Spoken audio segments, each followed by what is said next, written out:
Hi students. आज की इस वीडियो में मैं आपको बताऊंगा कक्षा 11 हिंदी नैतिक शिक्षा हरियाणा बोर्ड की किताब है आपकी। और इसके जो है इम्पोर्टेंट क्वेश्चन आंसर आज की इस वीडियो में होने वाले हैं। ये जो कंप्लीट बुक नैतिक शिक्षा की जो कंप्लीट बुक है ना, पूरी बुक के मतलब ऐसे चैप्टर वाइज करने में मेरे को मजा नहीं आ रहा था, क्योंकि कुछ चैप्टर्स तो ऐसे हैं जिनमें से आते ही नहीं है और कुछ चैप्टर्स ऐसे हैं जिनमें से आने के चांसेस ज़्यादा हैं। तो मैंने कंप्लीट बुक के लिए एक वीडियो बनाई है ताकि आपको पूरा मतलब ऐसे भटकना ना पड़े कि भाई चैप्टर 1 के इंपॉर्टेंट कहाँ गए, 2 के कहाँ है, 3 के कहाँ। तो पूरी बुक के इंपॉर्टेंट क्वेश्चन इसी वीडियो के अंदर आपको मिलने वाले हैं। क्वेश्चंस भी हैं, साथ में उनके आंसर्स भी है, क्योंकि आंसर ढूंढने में फिर दिक्कत होती है ना। तो दोनों चीजें हैं। और ये सारे जो क्वेश्चंस है ना जो मैं आपको कराने वाला हूँ, ये वेबसाइट पे लिखे हुए मिल जाएंगे, आप स्टडी आउट कर सकते हो। और कोशिश करूंगा पीडीएफ बना दूं, अगर टाइम मिला तो पीडीएफ बना के प्रोवाइड करा दूंगा वेबसाइट के ऊपर। तो इस वेबसाइट पे विजिट कर लेना cclchapter.com। तो इस पे आपको हरियाणा बोर्ड के जो पेपर्स है प्रीवियस ईयर के वो भी मिल जाएंगे, क्लास 11 के। और उसके अलावा जो है आपको जो है मतलब सिलेबस वगैरह जो इंपॉर्टेंट क्वेश्चन क्लास 11 के रिगार्डिंग मैं प्रोवाइड कराऊंगा, वो लिखे हुए मिल जाएंगे वेबसाइट पे। पूरा पीडीएफ वगैरह अगर बनाऊंगा, सारी चीज़ें इसी वेबसाइट पे प्रोवाइड कराता हूँ मैं, तो इसी पे मिलेगी आपको। और उसके अलावा अगर आपको वीडियोस देखनी है भाई, तो क्लास 11 2023 के लिए मैं एक स्पेशल जो है प्लेलिस्ट बना रहा हूँ। उस प्लेलिस्ट के अंदर क्लास 11 के जितने भी सब्जेक्ट आपके हिंदी, इंग्लिश या फिर जो भी अदर सब्जेक्ट है, एडिशनल सब्जेक्ट है बहुत सारे अलग अलग स्ट्रीम वाइज, तो जितने भी है हिंदी मीडियम, इंग्लिश मीडियम, जितनी भी वीडियो क्लास 11 के रिगार्डिंग मैं बनाने वाला हूँ, वो सारी वीडियोस आपको एक ही प्लेलिस्ट में मिलेंगी, जो कि क्लास 11 2023 करके होगी। डिस्क्रिप्शन में लिंक दे दूंगा आपको, ताकि आपको ढूंढना ना पड़े कहीं पे। ठीक है, चलो वो जो प्लेलिस्ट है उसको विजिट आउट कर लेना, देख लेना मैंने कौन सी वीडियो बनाई है। और आपको कौन कौन से इंपॉर्टेंट क्वेश्चन चाहिए क्लास 11 में, कमेंट्स में बताना। चलो अब शुरू करते हैं क्वेश्चंस को। तो पहला चैप्टर है हमारा सरस्वती वंदना। अब ये चैप्टर कोई खास अहमियत रखता नहीं है, इसमें से कोई मुझे नहीं लगा। हाँ, एक और चीज जो कि बतानी भूल गया भाई मैं, वो पहले बतानी चाहिए, बाद में चैप्टर करना चाहिए हमको शुरू। देखो हमारे क्वेश्चंस कितने आएंगे, सबसे बड़े डाउट तो यही रहते हैं। 10 नंबर के क्वेश्चंस आएंगे, टोटल मार्क्स होंगे हमारे 10 मार्क्स। अब आपको एक मस्ती चीज बताता हूँ, आपका पैटर्न वगैरह तो आया नहीं है कि भाई कितने नंबर के कितने कैसे क्वेश्चन आएंगे। अब देखो 10th क्लास के जो है 2 into 5 करके आ रहे हैं, यानी कि 2 into 5 10 नंबर। सभी क्लासेज का सेम हाल है, 9th से लेके 12th तक ये किताब लगी है, सभी की इसी साल लगी है सबकी। तो अब जो है ना मेजोरिटी का क्या हो रहा है, 2 into 5। 10th वालों को तो 2 into 5 आएगा, और जो 12th वाले हैं उनके जो है 2 क्वेश्चन 3 नंबर के आएंगे, यानी कि 3 3 और फिर है 2 और 2, ऐसे करके, यानी 6 और 4 10। तो ऐसे करके उनके 10 है, यानी कि यहाँ पे 5 क्वेश्चन मिलेंगे 10th वालों को तो। और 12th वालों को, ये 12th वालों का 10th लिख दिया मैंने, यहाँ पे 12th वालों को जो है ना, जो है 3 नंबर के 2 क्वेश्चन और 2 क्वेश्चन 2 2 नंबर के मिलेंगे। अब आपका क्या सीन है, आपको कैसे पता लगेगा? देखो अब मैं नहीं कह सकता क्योंकि भाई पेपर पैटर्न आया नहीं है, बट हाँ जो भी है 1 मार्क्स क्वेश्चन बिल्कुल नहीं आने वाले, और बड़ा क्वेश्चन भी आपका नहीं आने वाला। या तो क्वेश्चन आएंगे 3 मार्क्स के या फिर 2 मार्क्स के। अब आप मतलब क्या करना है फिर, 3 मार्क्स का कैसे 2 मार्क्स, मतलब ऑलमोस्ट आपको देखो, एक तो आसान ये है, दोनों का आंसर सिमिलर लिखना पड़ेगा। ज्यादा फर्क नहीं होगा कि आंसर भाई 3 नंबर वाले में एक अनसीन पैसेज लिख के आना मेरे को, और 2 नंबर वाले में बस 2 वर्ड लिखने हैं, ऐसा कुछ नहीं होने वाला। दोनों के आंसर ऑलमोस्ट सेम होने वाले, साइज जो लेंथ होगी ना आंसर की वो सेम सी रहेगी।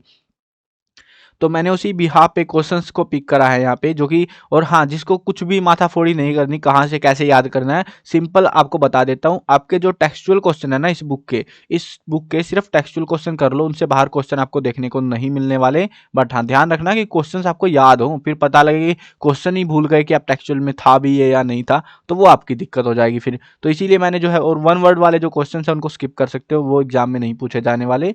सो अब उन्हीं को हटाने के बाद में जो एनालिसिस है, कुछ एडिशनल क्वेश्चंस देते हैं फालतू के, तो वो सारा हटा के जो क्वेश्चन बचे वो क्वेश्चन मैं इस वीडियो में करा रहा हूँ आपको। मैंने पहले ही क्लियर कट बता दिया है, ताकि आपको फिर ये ना लगे कि भाई ये तो टेक्सचुअल में थे, हम तो खुद ही पढ़ लेते। भाई आपका मन कर रहा है वीडियो पॉज करो और खुद जाके भी पढ़ सकते हो। बट हाँ, यहाँ पे मेरा पर्पस है आपको एक्सप्लेन करना, सारी चीजें समझाना, जो कि जरूरी है आपके एग्जाम के रिगार्डिंग। या तो क्वेश्चन 3 का आएगा या 2 का आएगा या 2 into 5 करके आएगा, आपको फर्क नहीं पड़ेगा, क्योंकि आंसर ऑलमोस्ट सेम सा रहेगा। आपने जितना आंसर यहाँ पे इस वीडियो के अंदर मैंने प्रोवाइड करा रखे हैं ना क्वेश्चंस के, उतने आंसर सफिशिएंट है, उससे ज्यादा लिखने की जरूरत हमें नहीं पड़ने वाली।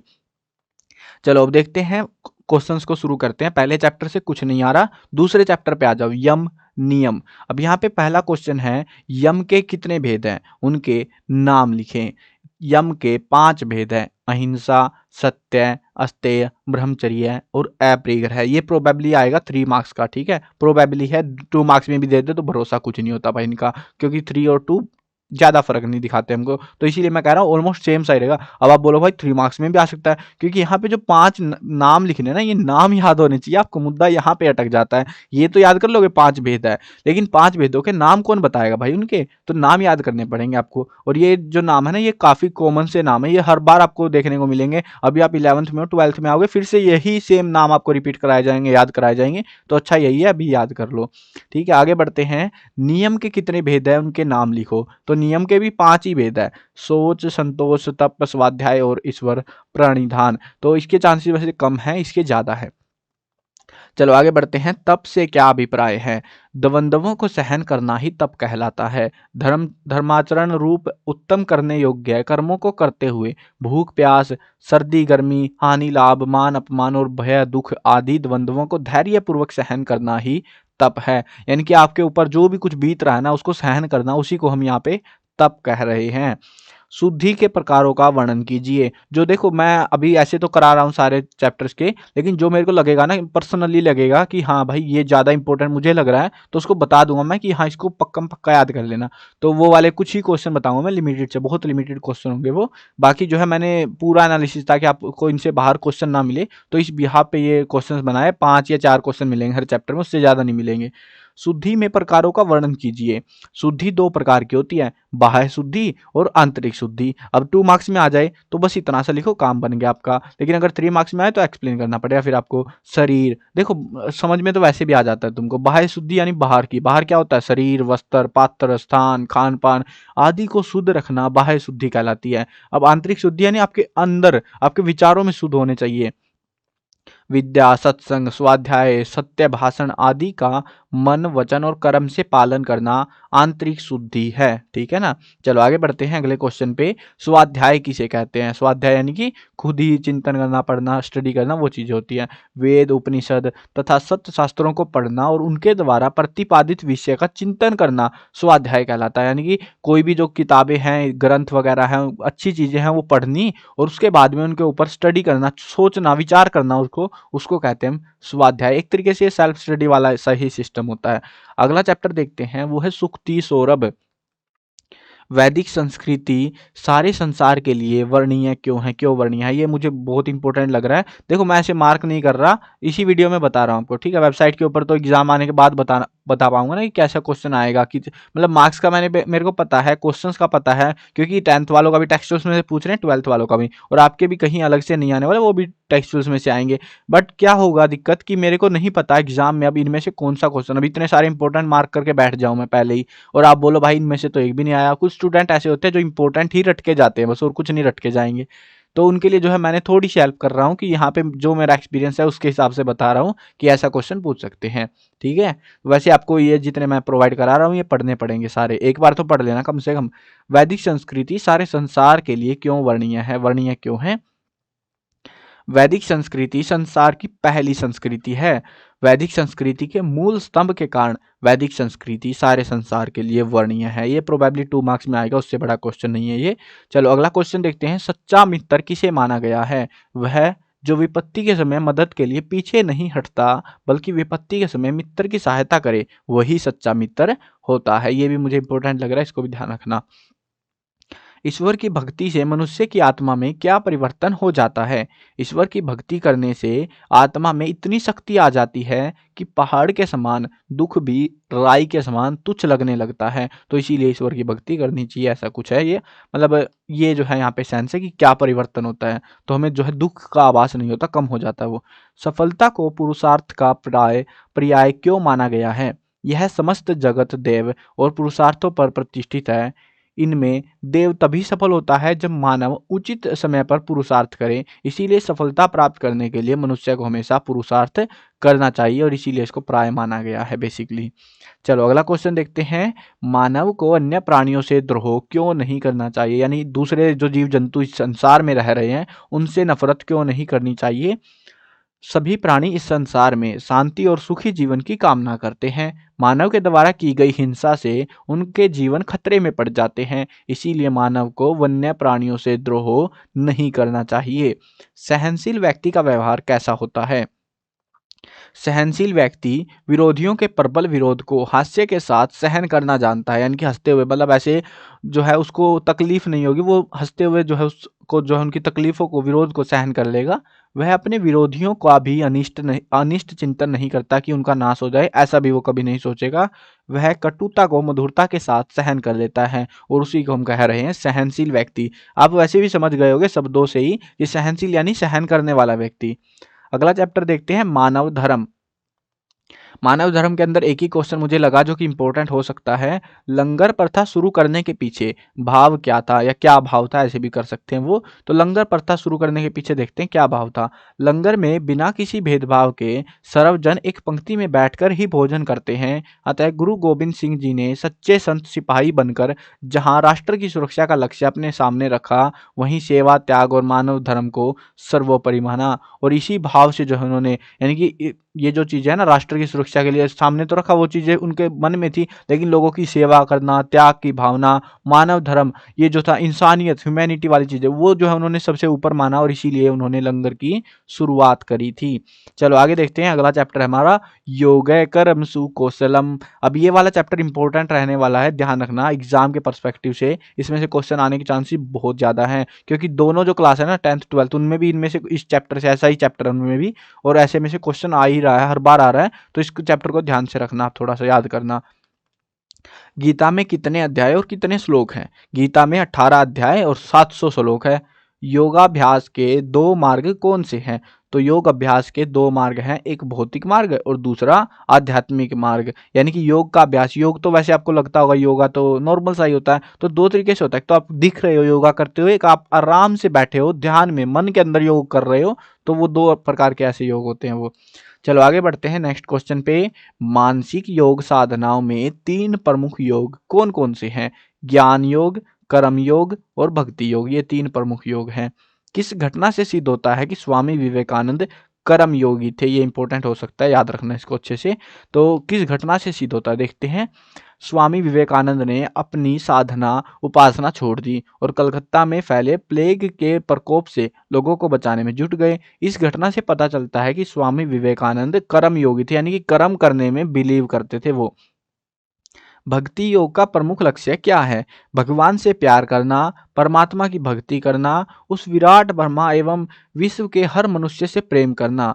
समाज एवं सांसारिक चेतना के रूप में हम ईश्वर की प्रतिमूर्ति देखते हैं। जब भी हमारे दिव्य चक्षु खुलेंगे तभी हमें ईश्वर के दर्शन हो पाएंगे, और उनसे वह अन्य मनुष्यों से आत्मीयता, सद्भाव, सेवा और उदारता का प्यार भरा व्यवहार करने का मन करेगा। यही भक्ति योग का प्रमुख लक्ष्य है, यानी कि कह सकते हो हम अच्छे से रहेंगे इस धरती के ऊपर, और कुछ नहीं है।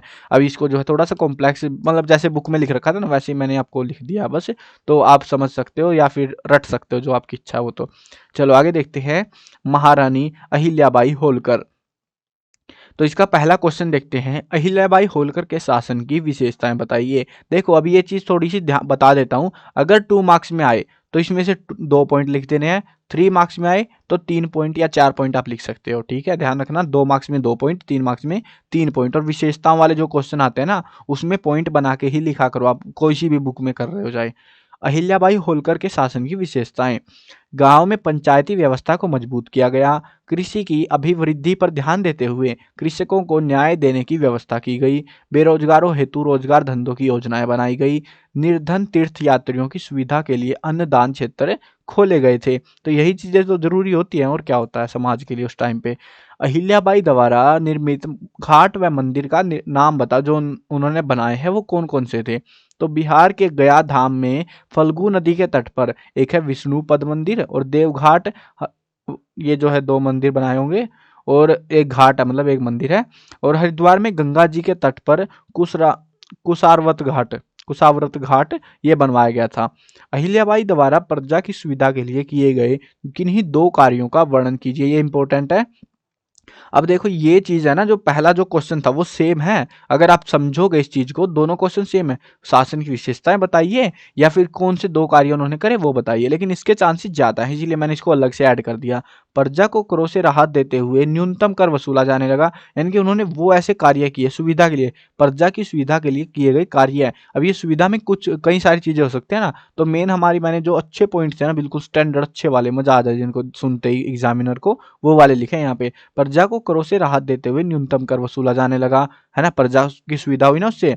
प्रजा की सुविधा को ध्यान में रखते हुए रास्ते, पुल, घाट, धर्मशालाएं, बावड़ी और तालाब बनवाए गए। तो इससे किसकी सुविधा हुई? प्रजा की हुई, रानी की थोड़ी ना होती। अब यहाँ पे सेम जो है अगर आप देखोगे इस क्वेश्चन से भी आप लिख सकते हो, टेंशन लेने की बात नहीं है। देखो, बेरोजगारों हेतु रोजगार धंधों की योजनाएं बनाई गई। कौन खुश हुआ? प्रजा खुश हुई ना, जो जिनको काम नहीं मिल रहा था। कृषि की अभिव्यक्ति को ध्यान रखते हुए कृषकों को ध्यान न्याय देने की व्यवस्था की गई। किसको फायदा हुआ? प्रजा को फायदा हुआ, है ना। गांव में पंचायती व्यवस्था को मजबूत किया गया। किसको फायदा हुआ? प्रजा को फायदा हुआ उसका, ताकि किसी का शोषण ना हो। निर्धन तीर्थयात्री की सुविधा के लिए अन्नदान क्षेत्र खोले गए। अब ये जो अन्नदान क्षेत्र थे, इसका फायदा किसको मिलेगा? प्रजा को मिलेगा। तो सेम पॉइंट है, आप अपने हिसाब से लिख सकते हो। ये वो वाले याद नहीं आए तो ये वाले लिख दो, और इस क्वेश्चन में वो वाले भी लिख सकते हो, कोई फर्क नहीं पड़ता, ठीक है। तो कितने सारे पॉइंट है, मैंने इसके लिए अलग से लिखे हैं ताकि आपको थोड़ा आसान लगे, अच्छा सा लगे, मजा सा आ जाए एग्जामिनर को भी। अहिल्याबाई को लोक माता क्यों कहा जाता था? ये इंपॉर्टेंट क्वेश्चन है इस चैप्टर से। अहिल्याबाई ने समाज शत्रुओं और असामाजिक तत्वों पर अंकुश लगाकर उनके भी पुनर्वास की व्यवस्था की। अहिल्याबाई के सामाजिक और राजकीय कार्यों से प्रजा खुश और पूर्ण रूपेण संतुष्ट थी। इसी कारण से अहिल्याबाई को लोकमाता कहा जाता था। नेक्स्ट चैप्टर देखते हैं, वो है हमारा सीवी रमन। तो सीवी रमन के बारे में देखते हैं, कुछ ही क्वेश्चंस बनते हैं, ज़्यादा नहीं है। सीवी रमन की विज्ञान में रुचि होने का क्या प्रभाव हुआ? रमन की विज्ञान में रुचि होने के कारण उन्होंने रमन किरण की खोज की। उनकी इस खोज के कारण राष्ट्रीय विज्ञान दिवस मनाया जाने लगा। उन्होंने रेटिना में 3 रंगों की खोज की और साथ ही रेटिना को देखने के लिए आप थैलोमोस्कोप नामक यंत्र भी बनाया। वे भारत में वैज्ञानिक और अनुसंधान हेतु सदैव प्रोत्साहन करते रहे। तो मतलब ये सारा प्रभाव क्यों पड़ा? क्योंकि उनको विज्ञान में मजा आ रहा था, तो ये सारी चीजें वो डिस्कवर कर पाए थे। अगला प्रश्न देखते हैं, सीवी रमन प्रकृति के रंगों के अध्ययन और विश्लेषण में किस प्रकार लीन रहे? सन 1917 से 1921 तक वे प्रकृति के रंगों के अध्ययन और विश्लेषण में लगे रहे। उन्होंने कोहरे से और बादलों से निर्मित इंद्रधनुष के रंगों की व्याख्या की। सामुद्रिक यात्राओं से उन्हें समुद्र के नीले रंग के अध्ययन का मौका मिला और विश्लेषण करके वे इस निर्णय पर पहुंचे कि समुद्र के जल में नीला रंग प्रकाश के प्रभाव के कारण होता है। और ये सारा जो है उन्होंने इस प्रकार जो है प्रकृति में रंगों का अध्ययन इस प्रकार उन्होंने करा। चलो अगला क्वेश्चन देखते हैं, विज्ञान का प्रयोग करने के विषय में डॉक्टर सीवी रमन के क्या विचार थे? तो डॉक्टर सीवी रमन का प्रयोग युद्ध क्षेत्र में करने के पक्ष में नहीं थे। वैसे कमाल की बात बताऊं, मेजोरिटी ऑफ जो वैज्ञानिक थे ना, जो साइंटिस्ट थे, वो कभी ये नहीं चाहते थे कि ये जो विज्ञान जो हम तरक्की कर रहे हैं इससे मनुष्य ही बर्बाद हो जाए। तो ऐसा कोई नहीं चाहता था, लेकिन उसके बावजूद भी कुछ देशों ने ऐसी ऐसी हरकतें करी और धीरे धीरे ये प्रचलन में आ गया और सब जो है युद्ध क्षेत्र में घुसा दिया पूरी विज्ञान को, पूरा विज्ञान बर्बाद कर रखा है। चलो फायदा भी हुआ लेकिन बर्बाद भी बहुत हुआ है। वे विज्ञान का प्रयोग शांति कार्यों और जन कल्याण हेतु ही उचित समझते थे। वे नहीं चाहते थे कि वैज्ञानिक ऐसा प्रयोग करे जो विश्व शांति में बाधक हो, जैसे बम बनाना या वो चीजें करना, हथियार बनाना, वो चीजें नहीं होनी चाहिए। अगला पार्ट देखते हैं, भगवान महावीर। अब ये वाला पार्ट भी इंपॉर्टेंट है हमारा, थोड़ा सा ध्यान रखना है इस पार्ट के बारे में भी, थोड़े से चांसेस ज्यादा हैं इसके एग्जाम में आने के, ठीक है। चलो देखते हैं कैसा है। जैन धर्म में कुल कितने तीर्थकर हुए हैं? उनमें से पहला तीर्थकर कौन था? जैन धर्म में 24 तीर्थकर हुए हैं, उनमें से पहला तीर्थकर था ऋषभदेव। ये नाम याद रखना, दो ही पूछेंगे, या तो पहला पूछेंगे, इस क्वेश्चन को थोड़ा ट्विक कर सकते हैं वो एग्जाम में, उनमें से अंतिम तीर्थकर कौन था ऐसे भी पूछ सकते हैं। तो भगवान महावीर अंतिम तीर्थकर थे और पहला तीर्थकर था ऋषभदेव। चलो नेक्स्ट क्वेश्चन देखते हैं, वर्धमान का जन्म कब और कहाँ हुआ था? वर्धमान का जन्म 540 ईसा पूर्व चैत्र शुक्ल त्रयोदशी को विदेह जनपद की राजधानी वैशाली के पास कुंडलपुर में हुआ था। यानी कि मगध का जो सल्तनत थी ना, वो वहां कहीं हुआ था इनका जन्म। कौन से प्रसंग से वर्धमान की निर्भीकता स्पष्ट झलकती है? ये चांसेस ज्यादा है थोड़े से, इंपॉर्टेंट मार्क कर लेते हैं इसको। यानी कि किस बात से हमें पता लगता है कि वो नीडर थे, एक तरीके से कह सकते हो, वो बताना हमको। एक बार वे अपने साथियों के साथ खेल रहे थे, इतने में एक भयंकर सांप दिखाई दिया जो वृक्ष की जड़ में लिपटा हुआ फूंकार मार रहा था। सांप को देखकर वर्धमान के अन्य सभी साथी वहां से भाग खड़े हुए, जबकि वर्धमान अविचल भाव से वहीं डटे रहे और उस सांप को देखते रहे। उन्होंने सांप को हाथ में लेकर दूर फेंक दिया। इस प्रसंग से वर्धमान की निर्भीकता स्पष्ट झलकती है, और उसके बाद तो शायद उसका नाम पड़ा था महावीर, तो क्योंकि डर नहीं लग रहा था उसको। वर्धमान को कब, कहाँ और कितने वर्षों बाद दिव्य ज्ञान प्राप्त हुआ? वैशाख शुक्ल दशमी को। देखो कई सारी चीजें पूछी है क्वेश्चन में, कब 3 मार्क्स का क्वेश्चन आएगा अगर ये क्वेश्चन आया तो देखो कब, कब का मतलब वैशाख शुक्ल दशमी को। कहाँ, मतलब कहाँ पर? इस टाइम पे जो है 12 वर्षों की कठोर तपस्या के बाद, कहाँ पर? रज्जुकुला नदी के तट पर, जम्मिका जमुई में। ये जो है कितने वर्षों बाद, ये जो है अब ऐसे सेंटेंस में आखिर में थोड़ी ना लिखेंगे कितने वर्षों बाद, तो यहाँ यहीं पे सेंस बनती है अच्छी सी कि 12 वर्षों की तपस्या के बाद। तो यहाँ पे जो है उनको दिव्य ज्ञान प्राप्त हुआ था। चलो नेक्स्ट क्वेश्चन देखते हैं। क्वेश्चन है जैन धर्म के 5 महाव्रत क्या है? तो ये जो है ना वो हमने मतलब शायद दूसरे चैप्टर में, सेकंड चैप्टर में हमने पढ़ा था ना, जो कि मतलब कि अस्तेय, अहिंसा, चोरी, झूठ, वो वाला ब्रह्मचर्य, वही है ये सारे 5 के 5 पॉइंट, और अलग नहीं है। अगर आपको ये मतलब ये आसान है, थोड़ा सा हिंदी में लिख रखे, वो थोड़ा सा प्राकृत भाषा में है। चलो देखो याद कर लेना, ये 5 ये इंपॉर्टेंट है, इस चैप्टर से ये काफी इंपॉर्टेंट क्वेश्चन रहने वाला है, एग्जाम में चांसेस रहेंगे। अगर आता है 3 मार्क्स में आएगा अप्रोक्सीमेटली, और 5 के 5 लिखने पड़ेंगे, 4 मत लिख देना या 3 मत लिख देना कि तुम सोचो भाई 3 लिख के काम चल जाएगा। 5 महावर्त पूछे, 5 के 5 लिखने पड़ेंगे। अहिंसा का पालन, चोरी नहीं करना, झूठ नहीं बोलना, धन संग्रह नहीं करना या धन इकट्ठा नहीं करना, ब्रह्मचर्य का पालन करना। तो ये 5 पॉइंट थे उनके। वीर सावरकर की कहानी जानते हैं अब? अरे ये क्या हुआ, हाथ ही अटक गया भाई मेरा कहीं पे। चलो वीर सावरकर, वीर सावरकर में देखते हैं वीर सावरकर पार्ट से कैसे क्वेश्चंस आ रहे हैं। वीर सावरकर जन्मजात कवि थे। टिप्पणी कीजिए। सावरकर जन्मजात कवि थे, कारावास में रहते हुए भी उन्होंने काव्यों की रचना की। काव्य रचना लोहे की कील से दीवार पर लिखकर कंठस्थ करते थे, यानी कि ये देख लो तुम, मतलब जेल में थे वो और उसके बाद भी जो है उन्होंने दीवार पर ऐसे कील से, चोब्बे से जो है वो लिखा पूरा, और उसको फिर याद करा। उन्होंने अनेक काव्यों की रचना की, यथा कमला, महासागर आदि ऐसी कुछ कविताएं वगैरह, उन्होंने काव्य वगैरह लिखे। सावरकर की मंदिर निर्माण के पीछे क्या भावना थी? सावरकर ने रत्नागिरी में पतित पावन मंदिर की स्थापना की और उनका उद्घाटन शंकराचार्य द्वारा करवाया। सभी भेदभाव को भुलाकर लोग एक जगह बैठकर भोजन कर सके, इसके लिए सहभोज कार्यक्रम का आयोजन किया गया, और यही उनकी भावनाएं थी, ताकि लोग जो है सारे इकट्ठे हो पाए बस। वीर सावरकर ने स्वतंत्रता प्राप्ति को सर्वोपरि कैसे माना? तो देखो उन्होंने भारतीय इतिहास के 6 स्वर्णिम पृष्ठ नामक बृहद ऐतिहासिक ग्रंथ लिखा। इसके द्वारा भारतीयों में स्वाभिमान जागृत करने का प्रयास किया गया। सावरकर ने गृहस्थ जीवन की अपेक्षा स्वतंत्रता प्राप्ति को सर्वोपरि माना और अंत समय तक उसकी रक्षा के लिए प्रयासरत रहे। तो इस प्रकार से उन्होंने स्वतंत्रता प्राप्ति को सर्वोपरि माना था। ये इंपॉर्टेंट हो सकता है एग्जाम के पर्सपेक्टिव से, याद कर लेना इसको अच्छे से। चलो आगे बढ़ते हैं अगले क्वेश्चन में, सॉरी अगले चैप्टर में। अब ये चैप्टर आते हैं कुछ वेले चैप्टर, जिनमें से कुछ आता ही नहीं है, खास हमको देखने को नहीं मिलता। वैदिक धर्म का स्वरूप।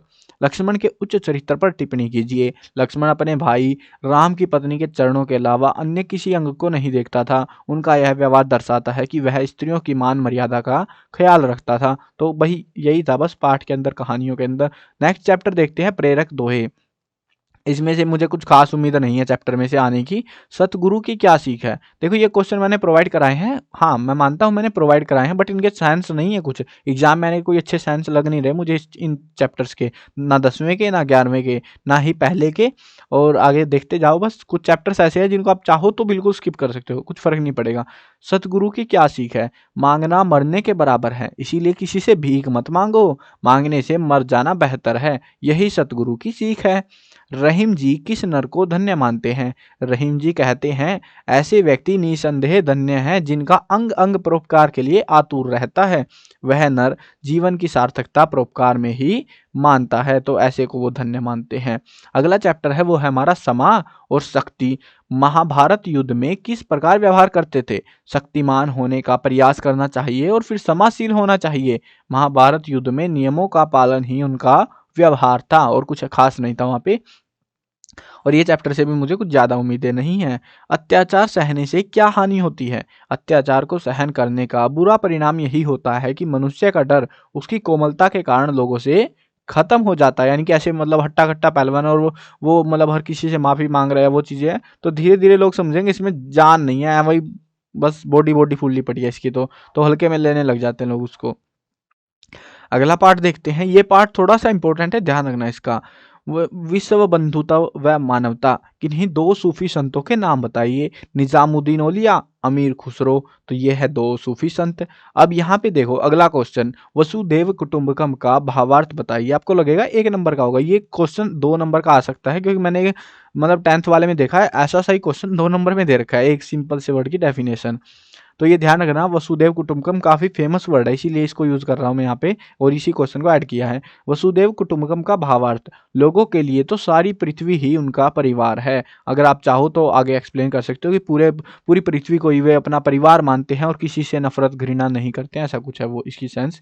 मतलब इस शब्द का तो सिर्फ यही अर्थ है।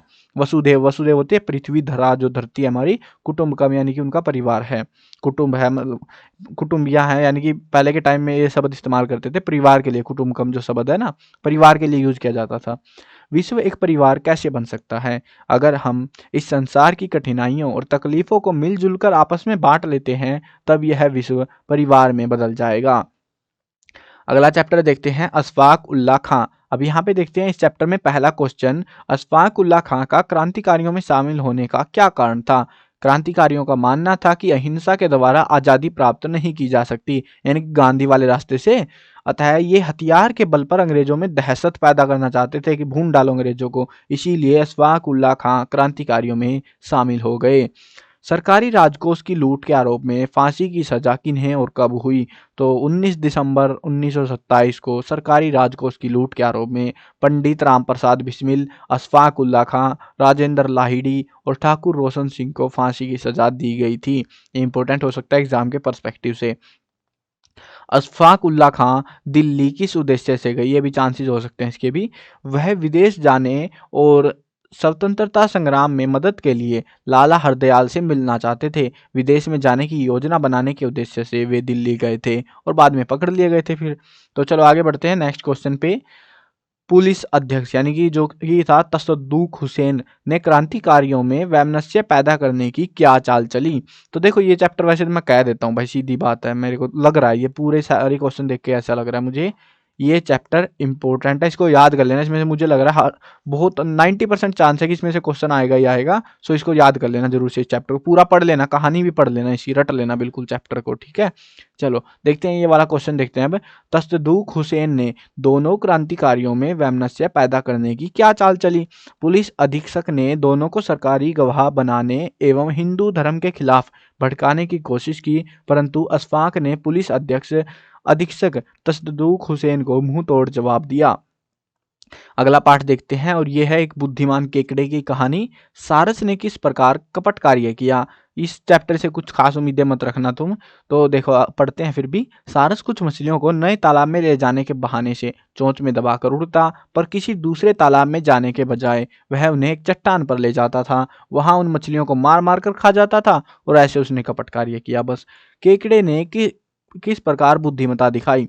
जब केकड़े को कहीं पर भी तालाब नहीं दिखा और सारस ने पत्थर पर मछलियों की हड्डियां देखी, तो वह समझ गया सारस उन्हें धोखा दे रहा है। केकड़े ने अपनी संडासी जैसे पैरों से के चंगुल में उसने सारस की पतली गर्दन दबा दी। सारस ने अपने पंख फड़फड़ाए और गर्दन छुड़ाने का प्रयास किया, लेकिन केकड़े ने अपने नुकीले पैरों से सारस को मार गिराया।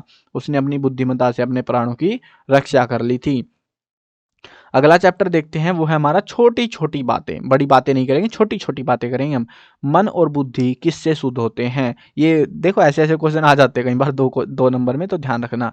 और हाँ एक और काम करूंगा मैं, अभी जो यूटी वगैरह है ना, मतलब जो यूटी हुए हैं आपके, उनमें से अगर कोई क्वेश्चन मिलेगा, एनालिसिस करूंगा, यूटी वगैरह देखूंगा, तो अगर वो क्वेश्चंस मिलेंगे मेरे को कहीं पे यूटी वगैरह मिले, अपलोड हुए, या कोई आपको अगर आपका यूटी तो हुए आपके, तो अगर आपको याद हो कोई क्वेश्चन जो इस बुक से आया था तो कमेंट्स में बता सकते हो, तो उसको मैं इंपॉर्टेंट मार्क कर दूंगा। वेबसाइट पे देख लेना जाके एक बार, है ना, cclchapter.com पे सर्च करके, या फिर डिस्क्रिप्शन डिस्क्रिप्शन में भी लिंक दे दूंगा, वेबसाइट पे जाके देख लेना इंपॉर्टेंट क्वेश्चन में, इंपॉर्टेंट सेक्शन में, तो वहाँ पे इंपॉर्टेंट मार्क कर दूंगा मैं। अगर मुझे मिला कोई क्वेश्चन कि हाँ ये इंपॉर्टेंट हो सकता है, उस पर मार्क भी कर दूंगा मैं बाकायदा, ठीक है। बाकी मैं वीडियो में तो एक्सप्लेन कर ही रहा हूँ आपको सारी चीज़ें, कौन कौन से मुझे इंपॉर्टेंट लग रहे हैं। चलो देखते हैं, मन और बुद्धि किससे शुद्ध होते हैं? मन सत्य से शुद्ध होता है और बुद्धि ज्ञान से शुद्ध होती है। अगला प्रश्न देखते हैं, फलों और सब्जियों से कीटनाशकों का प्रभाव कैसे कम किया जा सकता है? फलों और सब्जियों को धोकर प्रयोग करें, यदि संभव हो तो फलों को 7 से 8 घंटे ठंडे पानी में डालकर रखें, इससे उन पर छिड़के हुए कीटनाशकों का प्रभाव बहुत कम हो जाता है और साथ में फलों का प्रभाव भी कम हो जाता है, भाई फल भी बर्बाद से हो जाते हैं। तो सोच समझ के करना, लेकिन हाँ ठीक है, जो भी बता रहे हैं भाई ठीक है, रट लो तुम भी। स्वच्छ भारत अभियान प्रारंभ करते समय सरकार ने किन लोगों को इसे आगे बढ़ाने की जिम्मेदारी सौंपी? स्वच्छ भारत अभियान के साथ सरकार ने समाज को अपने अपने क्षेत्र में प्रतिष्ठित 9 लोगों और संस्था को जोड़ा। इसे गति देने के लिए इन पर जिम्मेदारी डाली गई कि ये सभी अलग अलग 9 लोगों और संस्थाओं को उत्तरदायित्व सौंपे और ऐसे ये जो है आगे बढ़ाने का प्लान किया गया था। Doctor APJ Abdul Kalam. चलो देखते हैं, इसमें से 2 ही क्वेश्चन मिले मुझे। वैज्ञानिक देश को नई दिशा कैसे देते हैं? वैज्ञानिक विज्ञान की सहायता से बहुत प्रकार के उपकरण और हथियार बनाते हैं जिससे उस देश पर कोई बाहरी देश कब्जा ना कर पाए। जैसे भारत पे अंग्रेजों ने कर लिया था ना, तो वैसा काम ना हो, इसीलिए वैज्ञानिक काम करते हैं। और देश के नागरिकों को सुखी जीवन प्रदान करने के लिए वैज्ञानिकों द्वारा बनाए गए उपकरण ही काम आते हैं। जैसे घरों में AC चल रही है, फ्रिज चल रहा है, फलाना ढिमक्का पता नहीं क्या क्या चले जा रहा है, तो वो सारी चीजें किसने बनाई है? वैज्ञानिकों ने बनाई है। डॉक्टर अब्दुल कलाम ने कौन सा सपना देखा? ये इंपॉर्टेंट हो सकता है, थोड़ा सा ध्यान रखना। डॉक्टर अब्दुल कलाम ने भारत को परमाणु शक्ति संपन्न देश बनाने का सपना देखा था। इसके लिए उन्होंने अपना पूरा जीवन न्यौछावर कर दिया। उन्होंने अपना पूरा ध्यान गाइडेड मिसाइल के विकास में केंद्रित किया था। परिणाम स्वरूप भारत को परमाणु शक्ति संपन्न देशों में लाकर खड़ा कर दिया। तो उन्होंने मेहनत करी और वो सफल भी हो गई। अगला पाठ देखते हैं, राष्ट्रीय भक्ति। श्री रामचंद्र को सोने की लंका अच्छी क्यों नहीं लगी होगी? रामायण में रावण की लंका को जीत लेने के बाद श्री राम की रुचि उस स्वर्णमयी नगरी में रहने की नहीं होती, क्योंकि माता और मातृभूमि स्वर्ग से भी बढ़कर होती है। तो ये था हमारा पूरा सेंस।